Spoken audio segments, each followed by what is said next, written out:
Ayni paytda poytaxtimizdagi Bunyodkor stadioni Portugaliya O'zbekiston bahsini katta ekranlarda namoyish etish uchun shay holatga keltirilmoqda.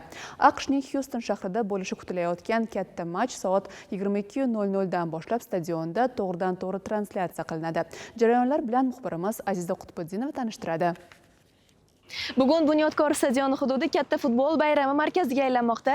Bir necha soatlardan so'ng aynan mana shu yerda minglab muxlislar jam bo'lib, O'zbekiston va Portugaliya terma jamoalari o'rtasidagi muhim uchrashuvni aynan mana shu katta ekranlar orqali tomosha qilish imkoniyatiga ega bo'lishadi. Ayni damda esa fan zonada so'nggi tayyorgarlik ishlari avjida. Mazkur fan zona O'zbekiston futbol assotsiatsiyasi, Toshkent shahar hokimligi hamda bir qator tashkilotlar hamkorligida tashkil etildi. Ayni paytda hududda tashkiliy jarayonlar olib borilib, muxlislar uchun qulay sharoit yaratilmoqda.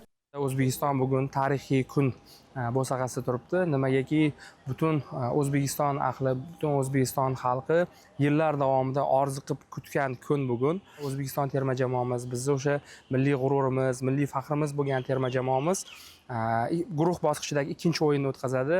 O'zbekistonda ham aynan mana shu bizning milliy terma jamoamizni qo'llab-quvvatlash borasida juda ham ko'plab ishlar amalga oshirilmoqda. Xususan bugun yurtimizda barcha maskanlarda, 208 ta tuman shaharida, 14 ta hududlarimizda, Qoraqalpog'iston Respublikasi, Toshkent shahri, viloyatlarimiz markazlarida, ta'lim muassasalarida, mahallalarda va barcha o'sha kafe, restoran va barcha eng diqqatga sazovor joylarda bizni milliy terma jamoamizni qo'llab-quvvatlash uchun barcha sharoitlar yaratib berilgan. Natijalarga keladigan bo'lsak, men o'ylayman bugun terma jamoa, albatta biz o'zbekmiz, terma jamoamizni qo'llab-quvvatlaymiz. Men o'ylaymanki, bu yaxshi niyat albatta, terma jamoamiz yutadi va birinchi golni Eldor Shomurodov uradi.